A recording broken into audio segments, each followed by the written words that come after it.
How many times have you told yourself, just one video before bed, and suddenly it's 2 a.m. and you're watching an octopus play piano?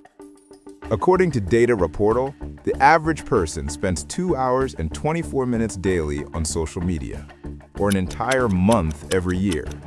If you scroll social media instead of working or visiting friends, it may look like you lack discipline, but I promise you, it's not your fault. Social media networks are engineered to exploit the weaknesses in human psychology. As a marketer, one of my main tasks is understanding how social media platforms work. Even though I know ways social media traps users, I still fall victim to these traps whenever I visit the platforms. But even at that, the first step to escape these traps is to know them. In this video, I'll unpack 5 ways social networks trap you against your will and 2 simple ways I escape these traps. Number 1. Personalized feed. Think of the first post you see when you get on Instagram or TikTok. It may bring a smile to your face. It may surprise you. It may even make you so furious you want to throw your phone out the window. But no matter what it makes you feel, you just can't walk away from the post. You now want to view it, like it, share it with your friend, or even write an angry comment. And then you move on to the next post, which has the same objective as the first, to keep you hooked. But after a few posts, you remember you're at work. You need to get back to work to meet those tight deadlines. You'll do that after watching the interesting video on your screen. Before you know it, 27 minutes are gone, and you can't even remember why you came on Instagram. You may think that you just lack self-control. However, you fell victim to the irresistible power of personalization. How do social media networks personalize your feed so well they might as well be reading your mind? According to Instagram CEO Adam Mosseri, Instagram considers 4 main signals when ranking posts for users: your activity, information about the post, information about the person who posted, your history of interacting with someone. While the exact makeup of each algorithm is a secret, former head of integrity policy at Facebook, Jason Hirsch, said the Facebook algorithm can take in more than 10,000 different signals to predict whether a user will engage with a post. With this level of detail, it's no surprise that social media networks often serve you interesting content that keeps you on their platforms. This is why if you become pregnant, you may start seeing pregnancy content even before your friends know you're pregnant. And a few weeks after delivery, the pregnancy content will be replaced with content about newborns. Because of personalized posts, social media becomes the natural place to be, whether you're in a queue at the supermarket, in the middle of a joyless task at work, or in the toilet. But before you can experience personalized content, you have to be on the social network. And this is where social media networks use one of their strongest weapons: push notifications. You manage to leave the app, but guess what'll happen 37 minutes later? You get a notification. This notification can surely wait because you have a lot of work to do. But what if it's important and urgent? So you check your notification and it's actually a message from your friend. Even though it's not urgent, you just can't keep your friend hanging. You click immediately to reply the message, but before leaving the app, Instagram has a new set of juicy posts about your favorite celebrity. And you definitely can't miss these posts for the world. So you spend another 17 minutes viewing these posts. And so the cycle goes on and on every day. If you break down the time you spend on social media, you can trace a lot of that time to push notifications.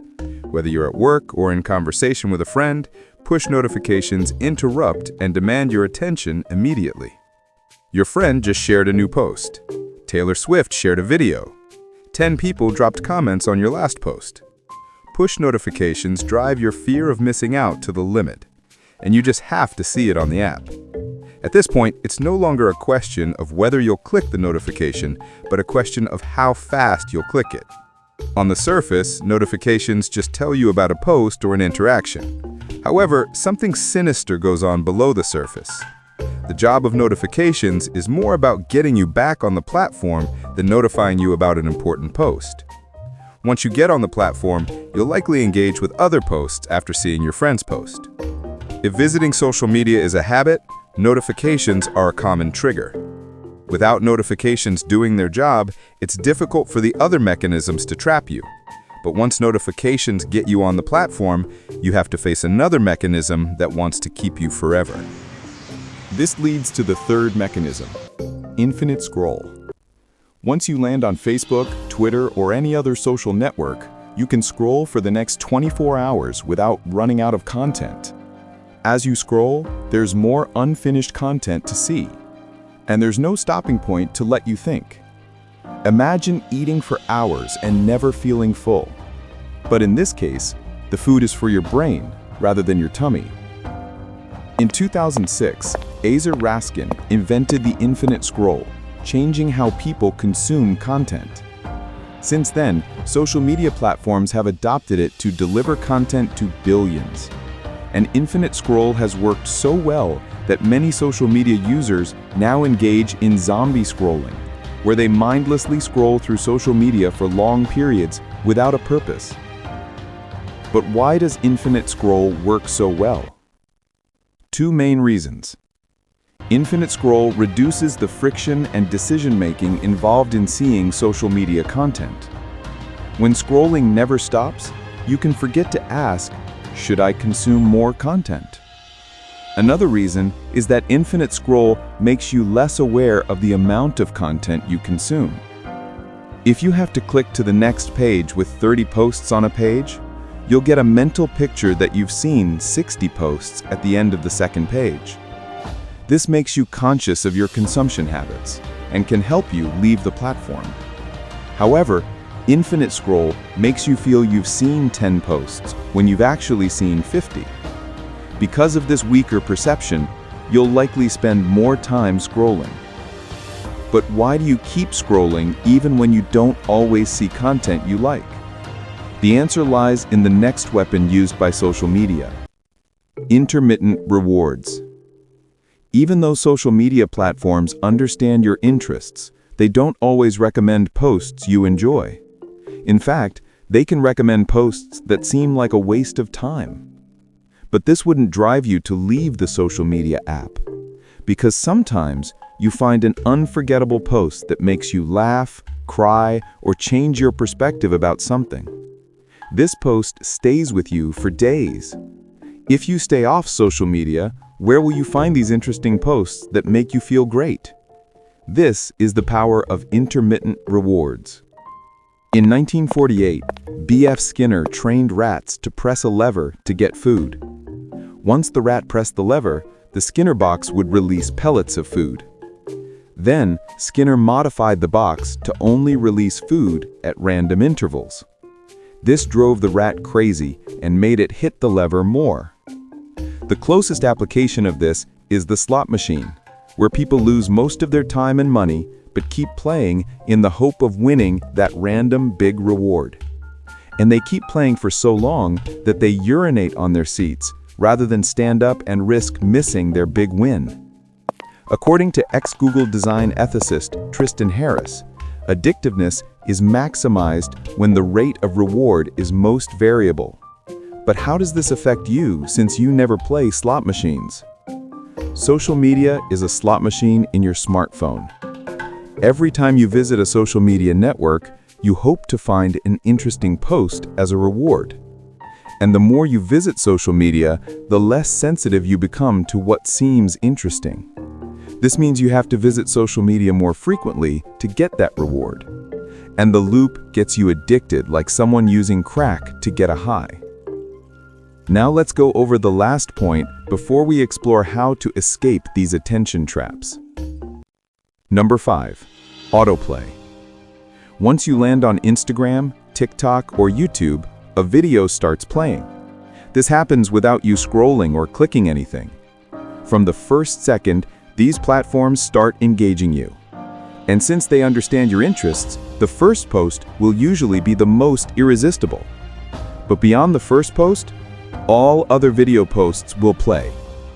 For YouTube videos outside the homepage, autoplay loads the next video a few seconds after completing a video. Autoplay may look like a small feature, but it keeps you watching without choosing to. If an interesting video shows up on your feed without any action from you, the most natural thing is to continue watching the video. With autoplay, Social media networks give you one less decision to make. If these traps feel familiar, you've likely resisted them with little success. You've probably tried using your willpower and seen it fail miserably. And the common advice of deleting your social media accounts may not be practical for people who use it for work. So the best approach is to take advantage of the positive aspects of social media while minimizing its negative aspects. These two steps have helped me cut down the amount of time I spend on social media. The first step is to switch off notifications for all social media apps. If your notifications are currently on, you'll observe that at least half of your social media visits begin with a notification. Once your phone sounds, you just reach for it immediately. Switching off notifications will eliminate a large chunk of these visits. This works because it takes social media out of your mind, and you'll only visit when you decide to. Switch off notifications for a week and track your usage that week. Then, track the number of important messages you missed. After 1 week, you can decide to keep the notifications off or turn them on. The second step is to delete apps and access social media in your browser. In some cases, seeing a social media app icon can trigger you to click. In this case, you want to remove that trigger.